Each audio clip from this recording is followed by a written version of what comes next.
చిత్తూరు మున్సిపాలిటీలో కొన్ని ఏరియాలు అటు శాసనసభ్యులతో ప్రజాప్రతినిధులతో అదేవిధంగా కలెక్టర్ గారు అధికారులతో తిరగడం జరిగింది.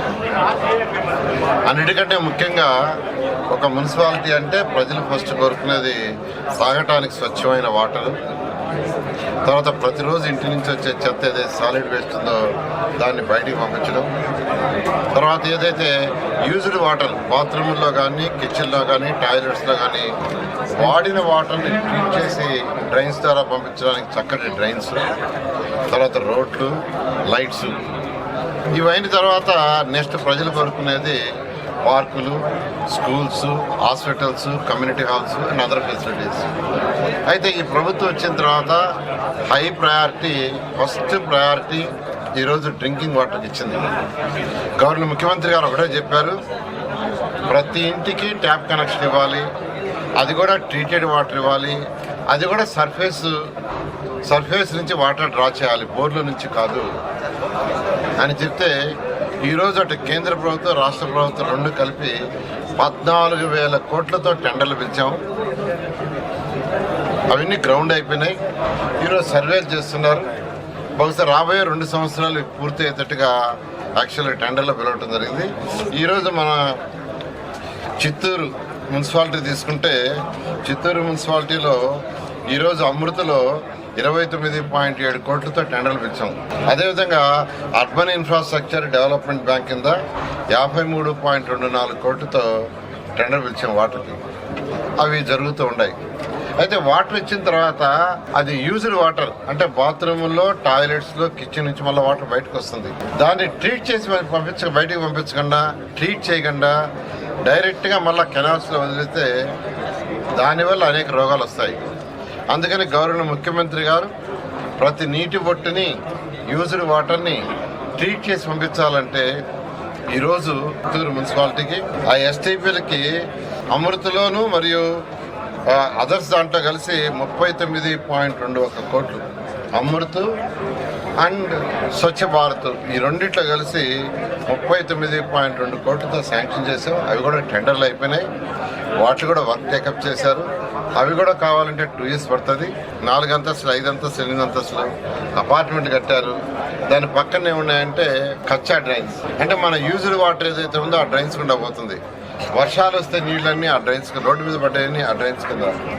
అయితే ఈ కచ్చా డ్రైన్స్ అనేవి పర్ఫెక్ట్గా చేయాలంటే అధికారులను ఆదేశించే ఎస్టిమేషన్ ఏమంటే 29,000 కోట్ల రూపాయలు అవుతారు.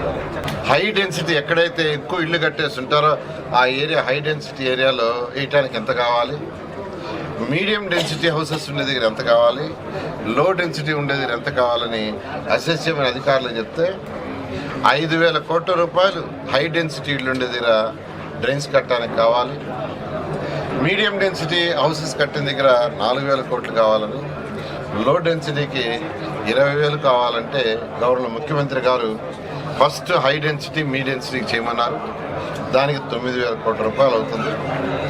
దానికి యాన్యుటీ మోడల్లో పోవటానికి గవర్నర్ ముఖ్యమంత్రి గారు యాక్సెప్ట్ చేశారు.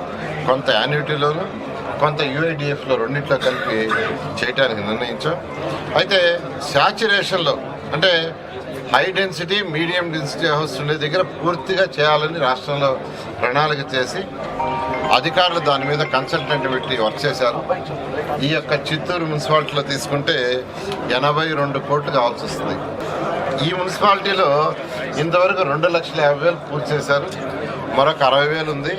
రాబోయే 2 నెలలు పూర్తి చేయమని యాక్చువల్గా అధికారులకు ఆదేశించాం. అది కూడా పూర్తి చేస్తారు. అయితే ఇది పూర్తి అయిన తర్వాత నెక్స్ట్ ఏంది, ప్రతిరోజు చెత్త వస్తుంటుంది. దాన్ని ప్రాసెస్ చేసి బయటకు పంపించుకుంటే మళ్ళీ అది పేరుకోబోతుంది. అందుకని ఒక ప్రాసెసింగ్ యూనిట్ని 10 కోట్లతో శాంక్షన్ చేశాం. దాన్ని కూడా ఒక 60 రోజులు ఎస్టాబ్లిష్ చేస్తున్నారు. ఎస్టాబ్లిష్ చేస్తే ఆ వచ్చిన చెత్తని ఏ రోజుకి ఆ రోజు ప్రాసెస్ చేసి బయటికి పంపించి గత ప్రభుత్వం చేసినట్టుగా చెత్త దెబ్బలు లేకుండా చేయడం ఈరోజు రాష్ట్రంలో 123 మున్సిపాలిటీస్లో పెంచాం. అన్నిట్లోనూ ప్రాసెస్ జరుగుతుంది. రాబోయే 2 monthsలో ఇది కంప్లీట్ అవుతుంది. అయితే పర్మనెంట్ సొల్యూషను ఈరోజు డెవలప్డ్ కంట్రీస్ చేస్తున్న సొల్యూషన్ ఏంటంటే waste energy plant, power plants. 2014-19లోనే గవర్నర్ ముఖ్యమంత్రి గారు లాంగ్ విజన్తో 10 ప్లాంట్లు శాంక్షన్ చేస్తే వేస్ట్ ఎనర్జీ, గత ప్రభుత్వం అడ్వాన్స్గా ఉన్న 2 ప్లాంట్లు విశాఖపట్నం, గుంటూరు నుంచి మిగతా క్యాన్సిల్ చేస్తుంది. మీకు మంచి ఫెసిలిటీస్ ఇవ్వాలంటే చక్కటి వాటర్, డైలీ స్వీపింగ్ కానీ, సాలిడ్ వేస్ట్ క్లియర్ చేయడం కానీ, యూజ్డ్ వాటర్ బయటకు పంపించడం కానీ, పార్కులు కానీ, కమ్యూనిటీ హాల్స్ కానీ, బస్ స్టాండ్లు కానీ, రోడ్లు బయట ఇవన్నీ చేయాలంటే మీరందరూ సహకరించాలి. మీరు ప్రభుత్వానికి కట్టాల్సిన ట్యాక్స్లు కట్టండి. అండర్ అసెస్మెంట్ ఎవరైనా ఉంటే అసెస్మెంట్ చేయించుకోండి. అసలు అసెస్మెంటే లేకుండా ఉంటే చేయండి. మీరందరూ అది చేస్తే మున్సిపాలిటీ చక్కటి ఫెసిలిటీస్ మీకు అందరికి ఇస్తుంది. ఖజానా ఖాళీ అయినా గత ప్రభుత్వం 10 లక్షల కోట్లు అప్పులు చేసిపోయినా గౌరవ ముఖ్యమంత్రి గారు వారికి ఉన్న అపార అనుభూతి ఈ ప్రాజెక్టులన్నింటినీ టేకప్ చేశారు. అవన్నీ చేయమన్నారు. దానికి ఫైనాన్స్ అడ్జస్ట్ చేస్తున్నారు. ఇవన్నీ కూడా అడ్జస్ట్ చేసి రాబోయే 2 సంవత్సరాల్లో ఇప్పుడు ఉన్నదానికంటే ఈ యొక్క ఫెసిలిటీస్ని ఎన్నో రెట్లు పెంచుతామని అందరికీ తెలియజేస్తాం.